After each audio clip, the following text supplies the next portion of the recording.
Welcome back to Timo's Dinky Detailing. Today I'm going to be working on a Dinky 38B Sunbeam Talbot. This is a car that was in a series. This is the 38 series, and there was also a 39 series, and there was all sports cars, roadsters, and touring cars. They started building these in 1940. I think this is a later version because it has mushroomed axles at both ends. And they made them into the 50s.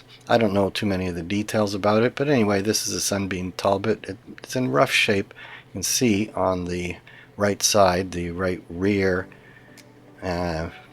quarter panel is really devastated. It looks like it got hit with a hammer many times, or it was run over by a car. I don't know. It's in very, very rough shape.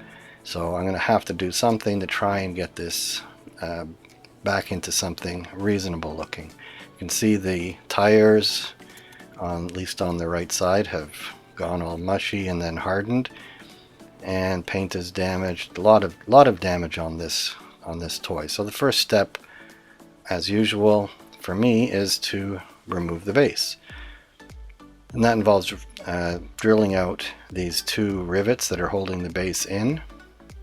So I put them in the milling machine, and I have blocks to hold up the ends so that the toy doesn't rock in the vise while I'm drilling. So the first step is drilling out with a center drill, and then I come in with, this is a big drill, but I'm just trying to take the head off of it, so I only go as deep as the sheet metal. So once it goes down to the sheet metal, I stop it, and then I pry the base off.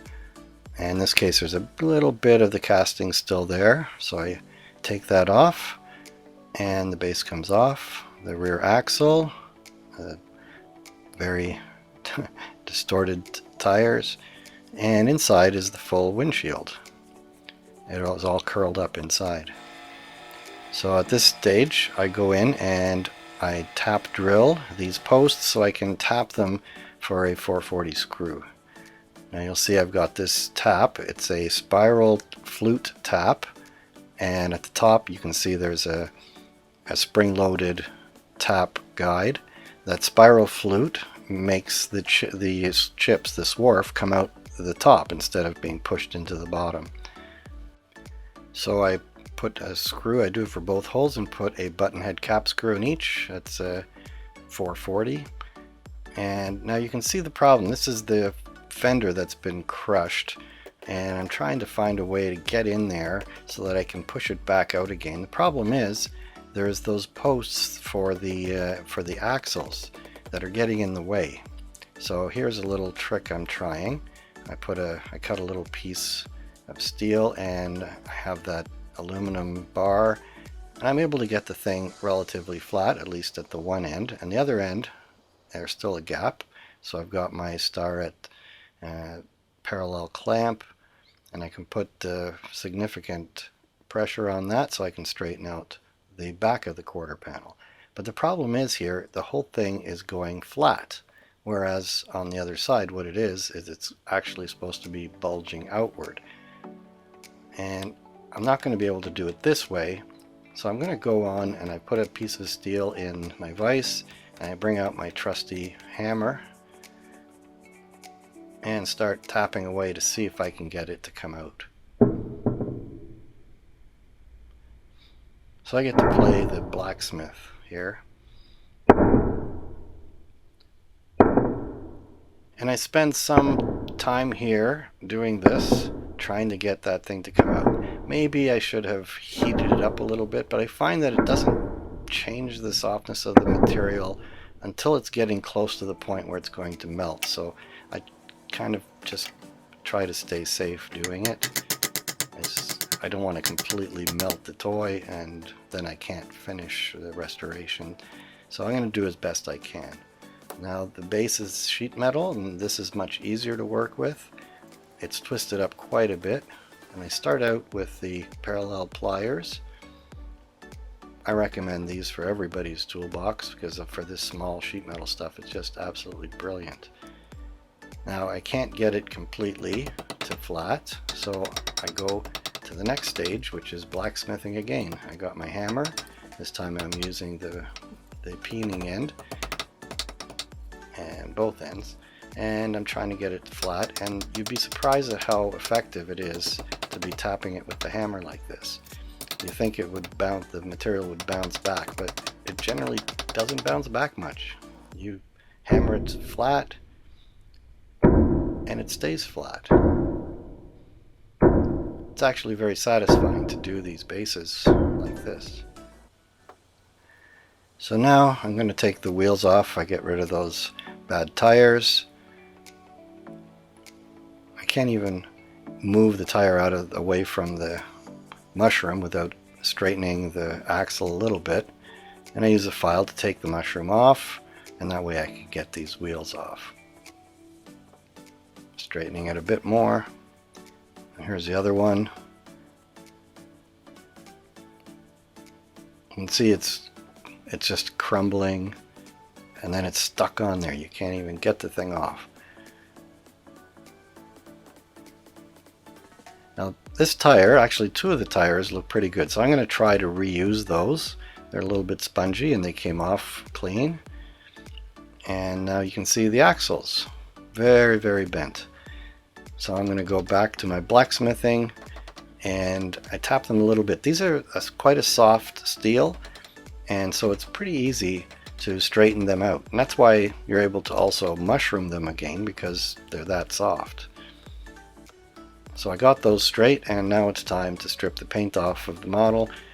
And what I do as usual is I go outside. I've got boiling water and caustic soda. You can see it's all already turned red, stripping the paint off completely. And then I find that there's another dent that I didn't notice before. So I do a little bit of work on that, try and get it back straight, and then to the wire wheel. So you can see wire wheel reveals that there's a dent in the hood. So I try to press that out using my usual method, which is the heavy duty C-clamp. And I got it a little bit flatter, but I can't get it out completely, so I'm going to the Bondo glazing putty. And this stuff is very good. It's very easy to work with, and I was able to get out completely, or fill in that dent. So here I'm in the spray booth. I've already primed it with white, and now I'm going with a color. This is a baby blue that was mostly used in the 60s, and it turns out that it was also used on this model in the early 50s, or perhaps even in the 40s. And for the convertible top, which is folded down, I've painted it white, and here I'm removing the tape for that job. It didn't come with the white. There was actually a model of this toy that came with the baby blue, but it had a bit of a tan color on the rag top. So now back to the axles. They've been straightened, so now I'm going to drill a hole in the end. This is for my, instead of mushrooming the ends and risking doing all kinds of damage, I've come to this routine that it's difficult and time consuming, but it's safer when I'm reassembling a model. So I drill a hole in the end, and then I make a mushroom from a small nail. So here I've drilled a 1/4-inch hole, and there you have it. And this is the kind of nail, it's a 18 gauge nail with a flat head on it, and it's a little bit too big. So it goes into the lathe, and I've got this drill chuck from my old drill press. And you can see it turns perfectly. It fits into the collet, and then I turn it down to a little bit smaller diameter, and then I file it to a dome shape. Now it's got a rough filed surface there. So next I go to the bench grinder and I polish it up and buff it to a shiny finish, and then it looks exactly like a mushroom that would have been on the toy originally. Now I go in with the axles and I buff up the axles and the mushrooms at the end so they're all shiny. And here you can see I've got my shiny nails and the shiny ends, and they all look pretty much the same, and that's the way I can put it together. Now those nails are a little bit too long. I've got my special pliers where I ground off the jaws and just left the cutting part. And I replace my tires. I'm going to try one of those original ones. And the problem is it cracked. So I do all of them with the replacement. These are O-rings, and I list them below so you can have a look if you want to get those. They're not expensive, and you can buy a whole bag of 50, at least last time I tried. So these axles go in, and they've got that hole in the end, and I go with my 5-minute epoxy from the dollar store, which is actually really good epoxy. It's really 5 minutes. So you're not gonna, if you wait past about 3 minutes, you're done. It's already hardened too far, and in 5 minutes, it's pretty much lost all its softness, and it's done. Here you can see close up. Goes in, and there you go, perfect mushroom. So here's the steering wheel. It has a tiny little shaft there with a button head as well. I straightened it out as best I could, but I couldn't get it perfect. But that should do, and it's very soft as well, so it's easy for me to bend it so that it doesn't fall back out again. And the steering wheel turns. I didn't show the full masking, but I masked this front and I sprayed the radiator grill. And here's the original windshield that you saw when I opened the thing up. The whole thing is there, but it's curled up and it curled up and hid inside the body for all these years.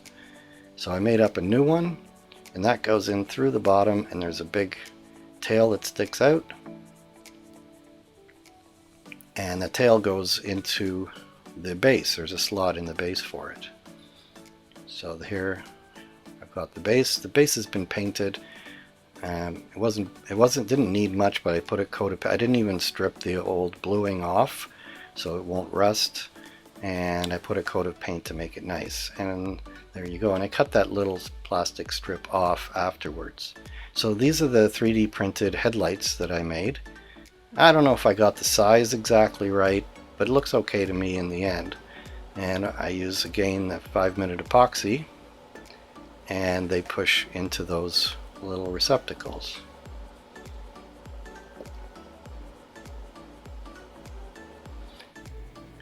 So to remind you where we started, so here's the model. It's in pretty rough shape. Certainly the axles have been all bent up, and on this side the tires look half decent, but they just cracked when I tried to put them back on, so I couldn't rescue those. And this side, of course, is heavily damaged, and the tires on this side have melted and then hardened. So let's see what it looks like now. So that's a vast improvement. It's not the same color. It is a color, however, that this toy actually came in originally. It's a pale blue. The only thing that would be different on the original is the removable top, which I painted white, but originally it was a tan color. But I kind of like the white. It gives it a cleaner look. So it's not a perfect toy because the wheels don't move on that back axle very well, but it certainly looks good enough to be on a display shelf. So I hope you enjoyed this episode of Timo's Dinky Detailing. If you did, then please remember to share, like, and subscribe to the channel. Liking is particularly easy. You just click on the thumbs up, and it's very effective and it's free. So until next time, be seeing you.